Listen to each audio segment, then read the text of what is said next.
अगर मेरे गुनाह अल्लाह खोल देना, आप लोग भाग जाओगे यहाँ से। ये मेरा भाई है, ये भाग जाएगा यहाँ से। जमाने का स्टार था, मैं एक ज़माने का जो है इतना नामवर इंसान था। लोग मेरे पीछे आते थे, मुझसे ऑटोग्राफ लेते थे, मुझसे तस्वीरें खींचते थे। आज मुझे कोई पूछ रही है तो लोग उनको स्टार कहते हैं, उनकी इज्जत होती है, उनको शोहरत मिलती है, उनको दौलत मिलती है जिस दिन। लेकिन हमने जब उस दुनिया को छोड़ा तो हम शोहरत की बुलंदियों पे थे। उस ज़माने के एक मशहूर व मारूफ स्टार थे हम, लेकिन हमारी छोड़ने की जो निस्बत थी वो अल्लाह का ज़िंदगी को तब्दील नहीं करे होते तो आज हमको कुत्ता भी नहीं पूछता, कुत्ता भी नहीं भौंकता हमारे पीछे। आज हमारे यकीन के अंदर कमज़ोरी है, ईमान के अंदर कमज़ोरी है। जैसे अभी मौलाना ने फरमाया हमारे भाई ने कि एक शख्स डाकू था, जानी था, रात के अंधेरी में इसने कुरान की इस आयत को सुना और सुन करके उसने अपनी ज़िंदगी को बदल दिया, ज़िंदगी को बदल दिया। अल्लाह फरमाने का अभी तक वो वक्त नहीं आया कि ईमान वालों के दिल डर जाएं। आज हम पूरा कुरान सुन लेते हैं, नमाज में सुनते हैं, तरावी में सुनते हैं, लेकिन हमारे दिल में ज़र्रा बराबर भी जो है वो फ़र्क नहीं आता। हम कभी इसके बारे में गौर व फिक्र नहीं करते। अल्लाह की रहमत को हमने नहीं पहचाना, हम सिर्फ अपनी ज़ुबानों से कहते हैं भाई क्या मसला क्या है भाई, अरे अल्लाह वालों, वो अल्लाह के वली भाई क्या मसला है, आराम से बैठ जाओ भाई, पुरसुकून हो जाओ। बहुत कीमती बातें चल रही हैं। देखो ये बात मैं नहीं कर रहा हूँ, यकीन मानिए आप, ये बात मैं नहीं कर रहा हूँ, ये मेरा अल्लाह निकाल रहा है। जब इतना बड़ा मजमा ईमान वालों का यहाँ इकट्ठा हुआ है तो अल्लाह क्या ऐसी महरूम कर देगा। हज़ारों मील दूर से मुझे यहाँ पर अल्लाह ने भेजा और इस कुर्सी पे अल्लाह ने बिठाया। अरे मेरे भाई, हम तो मस्जिदों में जो चप्पल और जूते रखने की जगह है ना, वहाँ भी बैठने के लायक नहीं थे। अल्लाह ने इस दीन की बरकत से, ये दावत और तबलीग की बरकत से अल्लाह ने मिंबर और मेहराब के पास बैठा दिया। हाँ, ये जो मोहब्बतें आज आप लोगों के दिलों में है ना, इसमें हमारा कोई कमाल नहीं है, ये तो अल्लाह के दीन की मोहब्बत है जो अल्लाह ताला ने आप लोगों के दिलों में डाल दी। अभी हमारे भाई ने कहा कि आप लोगों ने उनका इस्तकबाल इस तरह से किया, उनकी हुर्मत की, उनकी ये किया ना, ऐसा कुछ नहीं है। ये तो मोहब्बत है आप लोगों की, जो आप उमड़ के आ रहे हो, आप टूट रहे हो। अगर हम इस मेहनत में नहीं लगे होते, हम अपनी ज़िंदगी को तब्दील नहीं करे होते तो आज हमको कुत्ता भी नहीं पूछता, कुत्ता भी नहीं भौंकता हमारे पीछे। ये तो फिल्मी दुनिया का मामला, आप जानते हो कि वहाँ चढ़ते सूरज की पूजा होती है, फिल्में हिट हो रही है तो लोग उनको स्टार कहते हैं, उनकी इज्जत होती है, उनको शोहरत मिलती है, उनको दौलत मिलती है। जिस दिन फिल्म फ्लॉप हो गई फिर कोई नहीं पूछता, पता भी नहीं चलता है बेचारा वो हीरो गया कहाँ, वो हीरोइन गई कहाँ। मर जाते हैं लोग, गुमनामी में मर जाते हैं, कोई पूछने वाला नहीं होता है, कोई उनके जनाजों को कंधा देने वाला नहीं होता है। जहर खा लेते हैं, खुदकुशियां कर लेते हैं, डिप्रेशन में आकर, टेंशन में आकर के, कोई पूछने वाला नहीं होता है। वो फ्रस्ट्रेशन, वो गुस्सा, वो नफरत कि मैं एक ज़माने का स्टार था, मैं एक ज़माने का जो है इतना नामवर इंसान था। लोग मेरे पीछे आते थे, मुझसे ऑटोग्राफ लेते थे, मुझसे तस्वीरें खींचते थे। आज मुझे कोई पूछ रहा नहीं है। इस गम के अंदर, इस टेंशन, इस डिप्रेशन के अंदर लोग तो खुशियाँ कर लेते। लेकिन हमने जब उस दुनिया को छोड़ा तो हम शोहरत की बुलंदियों पे थे। उस ज़माने के एक मशहूर व मारूफ स्टार थे हम, लेकिन हमारी छोड़ने की जो निस्बत थी वो अल्लाह का दीन था, अल्लाह का खौफ था, अल्लाह के रसूल सल्लल्लाहु अलैहि वसल्लम की मोहब्बत थी। 25 साल मैंने अपनी ज़िंदगी गुमनामी में गुजारी, लेकिन मुझे कोई टेंशन नहीं था, कोई डिप्रेशन नहीं था, कोई गुस्सा और कोई नफ़रत नहीं थी। मैं मुतमईन था। मैं दावत और तबलीग की मेहनत में लगा रहा 25 साल तक। अरे भाई हल्ला मत करो। 25 साल कोई मामूली अरसा नहीं होता है। मैंने कभी अपने आप को सोशल मीडिया पे नहीं लाया, मैंने कभी अपनी कोई तस्वीर सोशल मीडिया पे नहीं डाली, कोई इंटरव्यू नहीं डाला। कोई नहीं जानता था कि आरिफ खान गया किधर। बस हम तो अल्लाह की राह में घूम रहे थे। कभी अमेरिका जा रहे हैं, वेस्ट इंडीज़ जा रहे हैं, क्यूबा जा रहे हैं, अफ्रीका जा रहे हैं, सफ़र बाहर मुल्कों में कर रहे हैं, हिंदुस्तान में 4-4 महीने अल्लाह की राह में चल रहे हैं, अल्लाह के बंदों को अल्लाह की तरफ बुला रहे हैं। इत्मीनान वाली ज़िंदगी, खैर व बरकत वाली ज़िंदगी, अमन व अमान वाली ज़िंदगी। लेकिन अल्लाह को जब इज़्ज़त देनी है, शोहरत देनी है, नाम देना है, तो अल्लाह पाक फिर किस तरह से देता है, मैं मुख्तसर आप लोगों को बताऊंगा। अल्लाह का खौफ था, अल्लाह के रसूल सल्लल्लाहु अलैहि वसल्लम की मोहब्बत थी। 25 साल मैंने अपनी ज़िंदगी गुमनामी में गुजारी, लेकिन मुझे कोई टेंशन नहीं था, कोई डिप्रेशन नहीं था, कोई गुस्सा और कोई नफ़रत नहीं थी।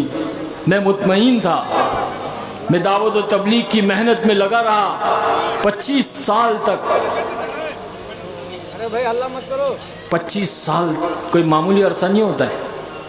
मैंने कभी अपने आप को सोशल मीडिया पे नहीं लाया, मैंने कभी अपनी कोई तस्वीर सोशल मीडिया पे नहीं डाली, कोई इंटरव्यू नहीं डाला। कोई नहीं जानता था कि आरिफ खान गया किधर। बस हम तो अल्लाह की राह में घूम रहे थे। कभी अमेरिका जा रहे हैं, वेस्ट इंडीज़ जा रहे हैं, क्यूबा जा रहे हैं, अफ्रीका जा रहे हैं, सफ़र बाहर मुल्कों में कर रहे हैं, हिंदुस्तान में 4-4 महीने अल्लाह की राह में चल रहे हैं, अल्लाह के बंदों को अल्लाह की तरफ बुला रहे हैं। इत्मीनान वाली ज़िंदगी, खैर व बरकत वाली ज़िंदगी, अमन व अमान वाली ज़िंदगी। लेकिन अल्लाह को जब इज़्ज़त देनी है, शोहरत देनी है, नाम देना है, तो अल्लाह पाक फिर किस तरह से देता है, मैं मुख्तसर आप लोगों को बताऊंगा। आप सारे जानते हैं कि एक वक्त वो आया था जिसे हम कोरोना के नाम से जानते हैं। हम सारों ने वो दौर देखा, वो एक अजाब का वक्त, एक वबा का वक्त था कि हर एक इंसान, चाहे हिंदू हो, मुसलमान हो, सिख हो, ईसाई हो, जिस धर्म का हो, जौन से धर्म से ताल्लुक़ रखता हो, हर एक परेशान हुआ, हर एक उसमें मुलव्विस हुआ। हर एक ने अपनों को खोया है। उस ज़माने में बाप ने बेटे को खोया, बेटे ने बाप को खोया, माँ ने बेटी को खोया, बेटी ने माँ को खोया, दादा ने पोते को खोया, पोते ने दादा को खोया। हर किसी ने अपना सब कुछ खो दिया उस ज़माने में। लोगों के कारोबार बिगड़ गए। ऐसे हालात का दौर। और उस वक्त में ज़माने के लोग, बड़े बड़े डॉक्टर और बड़े बड़े ओहदे वाले अपनी अपनी राय पेश कर रहे थे। हर एक का ये मानना था कि वो कोरोना वायरस कुछ दिनों तक पहले मुंह में रहता है, फिर उसके बाद वो अंदर उतरता है। इसके लिए जो है गर्म पानी को स्टीम लो, भपकारा लो, मास्क पहनो, ये करो वो करो। हर एक अपनी अपनी राय दे रहा है। ठीक है, सारों की राय सही थी, साइंटिफिकली है जो सोच रहे थे। लेकिन उस ज़माने में एक वक्त, वो वक्त में अल्लाह ने मेरे दिल में एक बात डाली। मुझे उम्मत का गम सताया, उम्मत की परेशानी मुझे खाने लगी। मैंने सोचा क्यों ना एक वीडियो बनाए और उसमें अल्लाह के नबी सल्लल्लाहु अलैहि वसल्लम की सुन्नत मिसवाक के ताल्लुक़ से कुछ बयान दें। मिसवाक वो सुन्नत है, फरमाया कि सारे नबियों की सुन्नत है। और अल्लाह के नबी सल्लल्लाहु अलैहि वसल्लम ने फरमाया कि इस मिसवाक के करने से 70 फ़ायदे हैं। और सबसे बड़ा फ़ायदा बताया कि मौत के वक्त में ज़ुबान पर कलमा आता है। अब 70 फ़ायदे क्या है, उसमें से 10-12 फ़ायदे तो मुझे मालूम है, जो हज़रत शेख ने फ़ज़ाइल आमाल में लिखा है। और बाकी के फ़ायदे क्या है नहीं मालूम। उलमा इकराम को शायद मालूम होगा, मुझे तो नहीं मालूम, लेकिन मेरे दिल में यह ख्याल डाला अल्लाह पाक ने कि एक वीडियो बनाया जाए और उसमें कहा जाए कि भाई ये 70 फ़ायदों के अंदर अल्लाह ने ज़रूर ये फ़ायदा भी रखा होगा कि वायरस जब मुंह में होता है, वो जरासीम जब मुंह में होता है, आप मिसवाक करोगे तो अल्लाह उसकी बरकत से उस वायरस को जो है हलाक कर देगा। बस फिर क्या था, वो वीडियो मैंने जैसी डाला पूरी दुनिया में फैल गया और फिर लोगों को मालूम पड़ा कि आरिफ खान ज़िंदा है और आरिफ खान इस तरह से है और इस तरह से ज़िंदगी बसर कर रहा है और फलां इलाके में रह रहा है। बस लोग पीछे पड़ गए। अब आकर के लोगों ने जो है वीडियो बनाना शुरू किया सोशल मीडिया पे। अब इस साल एक साल भी हुआ नहीं तकरीबन, मैंने अपने आप को जो है फिर इंस्टाग्राम पे और यूट्यूब चैनल अभी मैंने 2-4 महीने पहले बनाया, तो मैंने देखा काफ़ी नफ़ा हो रहा है, लोगों को नफ़ा हो रहा है। लोग मेरी बातों को सुन रहे हैं, अपनी ज़िंदगी को बदलने की फ़िक्रों में लगे हुए हैं। मेरी बस यही चाहत है कि हर एक ईमान वाला मरने से पहले जो है तौबा कर ले। इसीलिए मैं ये सारी मेहनतें कर रहा हूँ। ये बहुत बड़ी चीज़ है, तौबा करना ये बड़ी चीज़ है। अल्लाह ताला फरमाता है कि मेरे बंदे तू इतने गुनाह कर ले, इतने गुनाह कर ले कि तेरे गुनाह आसमान तक पहुंच जाए। अल्लाह अकबर। आसमान पता है आपको कितनी दूरी पर है? साइंसदान कहते हैं कि एक रॉकेट या हवाई जहाज, रॉकेट ज़्यादा तेज़ रफ्तार होता है इसलिए मैं रॉकेट कहूँगा, रॉकेट रोशनी की रफ्तार से आसमान की तरफ भेजा जाए,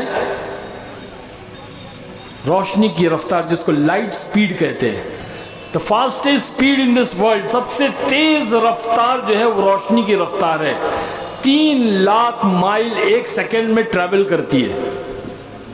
आपने यहाँ स्विच ऑन किया, बटन दबाया, 3 लाख माइल वो चले जाती है। इतनी रफ्तार से अगर एक हवाई जहाज या रॉकेट आसमान की तरफ भेजे और वो रॉकेट 100 करोड़ साल तक यानी कि 1 अरब साल तक चलता रहे, तब भी पहले आसमान पर नहीं पहुंच सकता। अल्लाह अकबर। इतनी दूरी पर अल्लाह ने आसमान में, हमारी समझ, हमको तो ये बादल नज़र आते हैं, आसमान कहाँ नज़र आता है? बहुत ऊपर है आसमान, बहुत ऊपर। अल्लाह कहता है तू इतने गुनाह कर ले कि तेरे गुनाह आसमान तक पहुंच जाए। इसका मतलब यह है कि गुनाहों की तय लगा। एक गुनाह किया, दूसरा, तीसरा, चौथा, पांचवा, ऐसे जो है तय बते। जैसे हम कपड़े लगाते हैं ना अपनी अलमारियों में, तय लगाते हैं ना कपड़ों के, वैसे तू गुनाहों की तय लगा और तेरे गुनाह आसमान तक पहुंच जाए। मैं तो कहता हूँ कि इतने गुनाह आदम अलैहिस्सलाम से लेकर क़यामत तक आने वाला इंसान, मर्द और औरत, सब मिलकर करे और जिन्नात भी मिल जाएं उसके अंदर, वो भी गुनाह करना शुरू करे, तब भी इतने गुनाह नहीं कर सकता। कोई नहीं कर सकता इतने गुनाह। सारी दुनिया, सारी कायनात मिलकर गुनाह करे तब भी इतने गुनाह नहीं कर सकता। लेकिन अल्लाह बता रहा अपनी गफूर रहीमी को कि मेरे बंदे इतने गुनाह कर के तेरे गुनाह आसमान तक पहुंच जाए। बस फिर ये कह देना, या अल्लाह सुम्मस्तगफरतनी, अल्लाह कहता है गफरतु लका वला उबाली, मैं सारे माफ़ कर दूंगा, मुझे कोई परवाह नहीं। लेकिन कोई कहे तो कि अल्लाह माफ़ कर दे, अल्लाह मैं बहुत गुनहगार हूँ, माफ़ कर दे, मेरी ज़िंदगी को बदल दे, मुझे हिदायत दे दे, तेरी रज़ा वाली ज़िंदगी दे दे। मूसा अलैहिस्सलाम के दौर में कहत साली हो गई, सूखा आ गया, पानी का नामो निशान नहीं, मवेशी मर रहे हैं, जानवर, इंसान, प्यास की वजह से, सूखे की वजह से, खेत नहीं, बाग नहीं, कोई चीज़ नहीं, सब परेशान हो गए। अब मूसा अलैहिस्सलाम तो अल्लाह के कलीम थे, अल्लाह से बात करते थे, कलाम करते थे। पूछा है बारी ताला ये मसले को हल कर दे, अल्लाह ये कहत साली से लोगों की जाने जा रही है, बच्चे, बूढ़े, औरतें सब मर रहे हैं प्यास की वजह से। अल्लाह पाक ने कहा है मूसा एक काम करो, अपनी कौम को लो एक मैदान में, खुले मैदान में, उसमें बूढ़ों को लो, जवानों को लो, बच्चों को लो, औरतों को लो, सबको जमा करो और सारे जानवर भी ले लो। आपके जो मवेशी है भेड़ बकरियां, बैल गाय सबको ले लो और फिर मुझसे दुआ मांगो। सलातो इस्तिखाका की नमाज पढ़ के मुझसे दुआ मांगो। तो मूसा अलैहिस्सलाम ने कहा ठीक है, बोले मुझसे दुआ मांगो, मैं दुआ कबूल करूंगा और बारिश बरसाऊंगा। तो मूसा अलैहिस्सलाम ने सबको इकट्ठा किया और सबको ऐलान कर दिया कि अल्लाह पाक ये कह रहा है चलो सब एक मैदान में इकट्ठा हो जाओ और नमाज पढ़ के फिर अल्लाह से दुआ करेंगे। तो सारे जमा हो गए। अल्लाह पाक ने मूसा अलैहिस्सलाम से कहा है, मूसा इस मजमे के अंदर एक शख्स ऐसा है जिस पर मेरा गैज़ो गज़ब है और मेरा गुस्सा है, मेरी लानत और फटकार है। वो इतना बड़ा पापी है, इतना बड़ा गुनहगार है कि अगर वो इस मजमे में रहेगा तो मैं इस मजमे की दुआ को कबूल नहीं करूँगा। उससे कहो कि इस मजमे से बाहर निकल जाए। उस गुनहगार बंदे से कहो कि इस मजमे से बाहर निकल जाए। मूसा अलैहिस्सलाम परेशान हो गए। ऐलान किया, भाई देखो इस मजमे के अंदर एक बंदा ऐसा है जो बहुत बड़ा गुनहगार है, बहुत बड़ा पापी है, वो इस मजमे से निकल जाए। अगर वो इस मजमे में रहेगा तो अल्लाह कह रहा है मैं बारिश नहीं बरसाऊंगा, मैं दुआ कबूल नहीं करूंगा। मूसा अलैहिस्सलाम ने ऐलान कर दिया। कुछ मिनटों के बाद में बारिश बरसना शुरू हो गई। मजमे में से कोई बाहर नहीं निकला, सारा मजमा ऐसे ही है, कोई बाहर नहीं निकला। बारिश बरसना शुरू हो गई। मूसा अलैहिस्सलाम परेशान कि अभी तो अल्लाह ने कहा कि इस मजमे में अगर वो बंदा रहेगा तो मैं दुआ कबूल नहीं करूंगा, मैं बारिश नहीं बरसाऊंगा। फिर ये बारिश अल्लाह ने क्यों बरसा दी? इस मजमे में से तो कोई निकला नहीं, फिर अल्लाह ने बारिश क्यों बरसा दी? तो मूसा अलैहिस्सलाम ने अल्लाह से कहा, अल्लाह इस मजमे में से तो कोई बाहर नहीं निकला और आपने ऐसा कहा था कि वो बंदा अगर इस मजमे में रहेगा तो मैं बारिश नहीं बरसाऊंगा। ए अल्लाह, आपने बारिश बरसा दी, क्या माजरा क्या है, बात क्या है? अल्लाह जल्ले जलालहू ने फरमाया, ए मूसा, उस बंदे ने दिली दिल में मुझसे तौबा कर ली, उस बंदे ने दिली दिल में मुझसे सुलह कर ली, तो मैंने उसको माफ़ कर दिया और इस वजह से मैंने बारिश बरसाया। तो मूसा अलैहिस्सलाम ने कहा, अल्लाह अच्छा ऐसी बात है, अल्लाह वो बंदा कौन है ये तो बतला। वो गुनहगार बंदा, वो बदकार और सियाकार बंदा जिसके ऊपर तेरा इतना गज़ब था कि तूने कहत नाजिल फरमा दिया, ए अल्लाह वो बंदा कौन है ये तो बतला। तो अल्लाह जल्ले जलालहू व मनवालू ने फरमाया कि मूसा, जब वो मेरा दुश्मन था, जब वो मेरा बागी था, जब वो गुनहगार था, मैंने तब नहीं बताया। अब तो उसने मुझसे सुलह कर ली, वो मेरा दोस्त बन गया, अब मैं कैसे बताऊंगा? तो ऐसा सत्तारी करने वाला जो हम सबके गुनाहों को अपनी रहमत की चादर से, अपनी सत्तारी की चादर से ढाके हुए है, अगर मेरे गुनाह अल्लाह खोल देना, आप लोग भाग जाओगे यहाँ से। ये मेरा भाई है, ये भाग जाएगा यहाँ से, मेरे पास नहीं बैठेगा।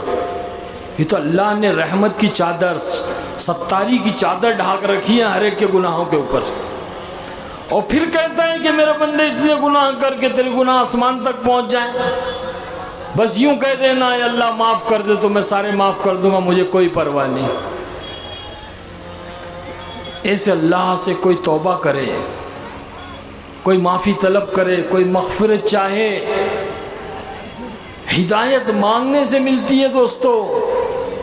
हिदायत इतनी बड़ी चीज़ है कि अल्लाह ने हर मुसलमान को नमाज फ़र्ज़ की और हर नमाज में सूरह फातिहा को फ़र्ज़ किया और सूरह फातिहा के अंदर अल्लाह ने बंदे से हिदायत मंगवाई। कहा, मांग मेरे बंदे, इहदिना सिरातल मुस्तकीम। हिदायत इतनी बड़ी चीज़ है और अल्लाह कहता है कि हिदायत के लिए तुमको जद्दोजहद करनी पड़ेगी, तुम्हें मांगना पड़ेगा, तुम्हें मुजाहिदा करना पड़ेगा। वल्लज़ीना जहदू फ़ीना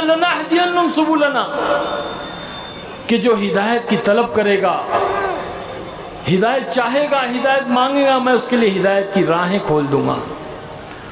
जद्दोजहद करनी होगी हिदायत के लिए, मुजाहिदा करना होगा। यही तो आज दावत और तबलीग में लोग कह रहे हैं कि चलो अल्लाह के रास्ते में और मुजाहिदा करो, क्योंकि अल्लाह ने हिदायत को मुजाहिदे में छुपा करके रखा है। और गुनाह के अंदर अल्लाह ने जो है वो नाफरमानी को छुपा के रखा है। मुजाहिदे के अंदर हिदायत मिलती है।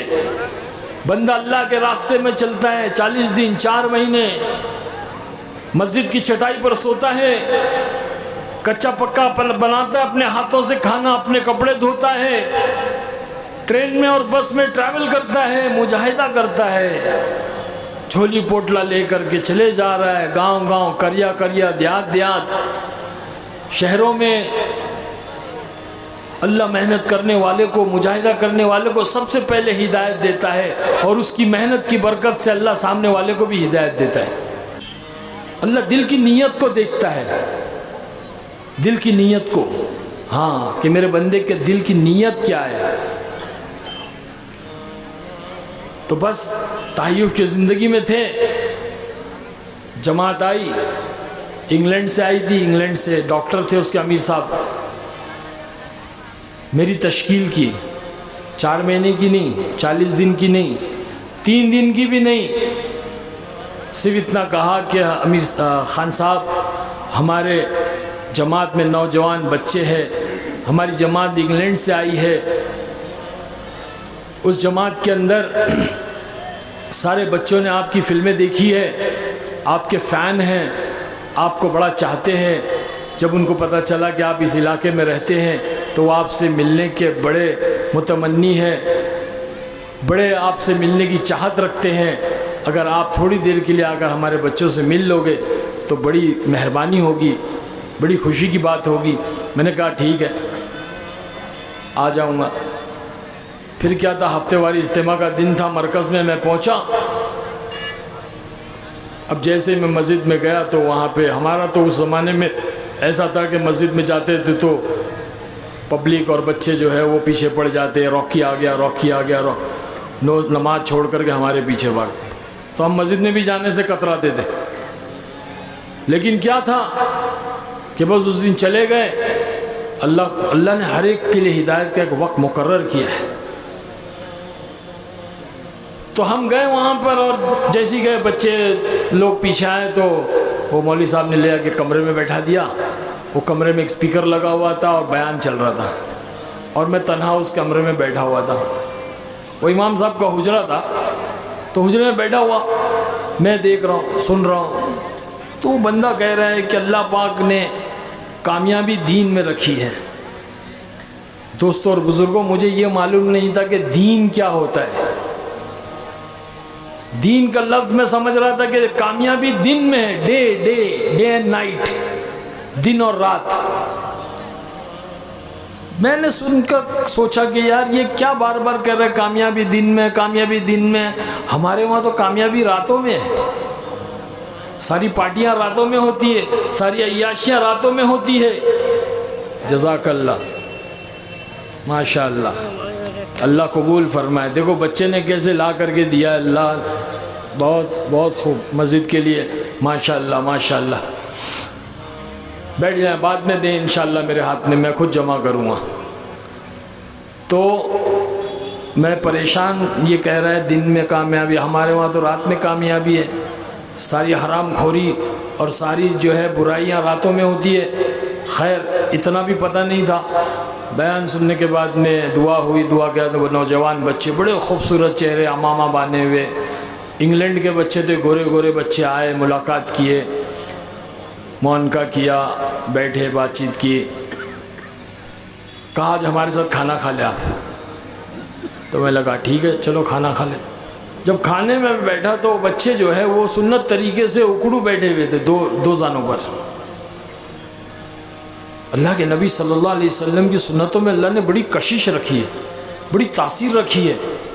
वो दिलों को खुशगवार लगती है, अल्लाह के नबी की सुन्नतें दिलों को भाती है। दिलों को अट्रैक्ट करती है। मैंने कहा ये बच्चे ऐसे क्यों बैठे हुए? बोले हमारे नबी का तरीका है, ऐसे बैठकर खाने से अल्लाह पाक पेट के 3 हिस्से कर देता है, एक खाने के लिए, एक पानी के लिए और एक हवा के लिए। तो उस ज़माने में हम अपनी सेहत का, अपने जिस्म का बड़ा ख्याल रखते थे। दिल में बात आई वाकई में ये तरीके से अगर बैठ के खाएंगे तो पर्सनैलिटी ज़बरदस्त रहेगी, पेट कभी बाहर आएगा नहीं। सुन्नत तरीका, सेहत अच्छी रहेगी, कोई बीमारी नहीं आएगी। खैर खाने में ऐसी लज्जत, दाल रोटी, वो इमाम साहब अपने हाथों से रोटी बना करके हमको खिला रहे। तबलीग वालों की रोटी अंदर गई, दिल में बात, अल्लाह ने ऐसी लज्जत। मैं अक्सर कहता हूँ वो दावत की, वो अल्लाह के रास्ते की दाल ने जो है वो हराम की बिरयानी छुड़ा दी। खाना खाने के बाद में मैंने कहा चलो मैं चलता हूँ, तो कहने लगे भाई आज अल्लाह के घर की चटाई पे सो जाओ ना। यहाँ से एक बच्चा बोल रहा है, वहाँ से एक बच्चा बोल रहा है, खान साहब आज अल्लाह के घर की चटाई पे हमारे साथ सो जाओ ना, अल्लाह के घर की चटाई पे सो जाओ ना, अल्लाह के घर की चटाई पे। वो बार बार अल्लाह अल्लाह अल्लाह, जो दिल को जाकर ऐसा खौफ पैदा हुआ। मैंने सोचा यार 5 स्टार होटल में रहने वाला आदमी, नरम नरम गद्दों में, एयर कंडीशन में सोने वाला आदमी, मस्जिद की चढ़ाई पे। तो मैंने कहा ठीक है भाई सो जाऊंगा। तो फ़ौरन मेरे लिए बिस्तर वगैरह मंगाया गया। सोने से पहले जो है अमीर साहब ने कहा कि इस मरकज़ के अंदर जितनी जमातें आई हुई है ये सब अल्लाह के रास्ते के मेहमान हैं, और अल्लाह के रास्ते में चलने वालों की सामान की और उनकी जान की और माल की हिफाजत के लिए जो निगरानी करेगा और जो आँख जागेगी, अल्लाह पाक कल क़यामत में उस आँख को जहन्नम की आग से महफूज करेगा। उस आँख के लिए अल्लाह पाक जहन्नम की आँख को हराम कर देगा। मैंने सुना तो मुझे बड़ी अच्छी लगी ये बात, क्योंकि हर आदमी अपने गुनाहों से वाकिफ़ होता है। अगला नहीं जानता अपने गुनाह को, लेकिन हम खुद जानते हैं कि हम क्या क्या किए।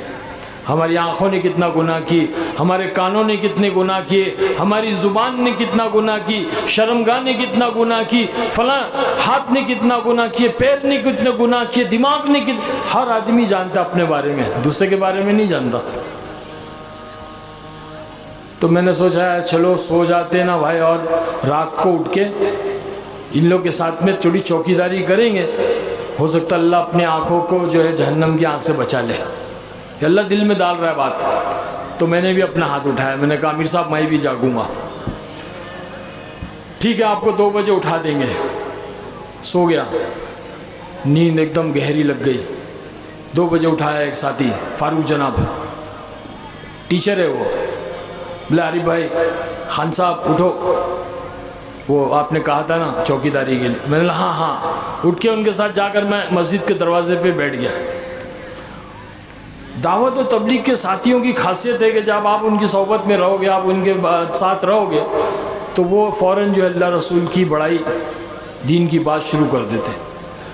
अब वो फारूक जनाब ने जो है वो अल्लाह रसूल की बात करनी शुरू की। मैं उनकी बात सुन रहा हूँ अपने कानों से, लेकिन मेरे दिल और दिमाग में एक बात आई कि आरिफ खान आज तू अल्लाह के घर की चौखट पर बैठकर चौकीदारी कर रहा है। अगर अल्लाह पाक तुझे किसी के दर का चौकीदार बना देता या किसी दर का कुत्ता बना देता तो तू क्या करता? अचानक वहाँ से रोने की आवाज़। पहली सफ़ में लोग नमाज पढ़ के दुआ कर रहे, रो रहे मरकज़ में, अल्लाह माफ़ कर दे, अल्लाह माफ़ कर दे। परेशान इतनी रात को ये क्यों रो रहे भाई? मैंने पूछा फारूक जनाब ये क्यों रो रहे, लोगों को क्या तकलीफ़ है, क्या परेशानी है, कोई मसला है, पैसे चाहिए, क्या क्या प्रॉब्लम क्या है बताओ? बोले नहीं खान साहब, जिस तरह से अल्लाह के नबी सल्लल्लाहु अलैहि वसल्लम और सहाबा रोया करते थे उम्मत के गम में, उस तरह से ये लोग भी रो रहे हैं। हदीसों में आता है कि अल्लाह के नबी सल्लल्लाहु अलैहि वसल्लम, अम्मी आयशा रज़ी अल्लाह ताला अन्हा फरमाती है कि अल्लाह के नबी सल्लल्लाहु अलैहि वसल्लम के सीने मुबारक से एक आवाज़ आती थी ऐसी आवाज़ जैसे हांडी में जब कोई चीज़ पकती है तो उबलने की आवाज़ आती है, वैसे अल्लाह के नबी सल्लल्लाहु अलैहि वसल्लम के सीने से आवाज़ आया करती थी। अब उम्मत के गम में कुड़ा करते थे, रोया करते थे। तो साथी रो रहे।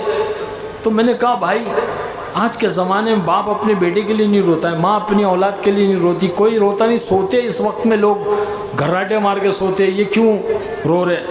बोले यही तो काम है, दावत व तबलीग का काम यही तो काम है कि दिन में जो है इंसानों पे मेहनत करना। सहाबा दिन में घोड़े की पुश्त पे सवार होते थे और रात में मुसल्ले पे सवार होते थे। दिन में मखलूक को मनाते थे और रात को खालिक को मनाते थे। बोले ये भी वही कर रहे हैं। मैंने सोचा अरे बाप रे बाप, ये कौन सा काम है यार, रात को उठकर रो रहे।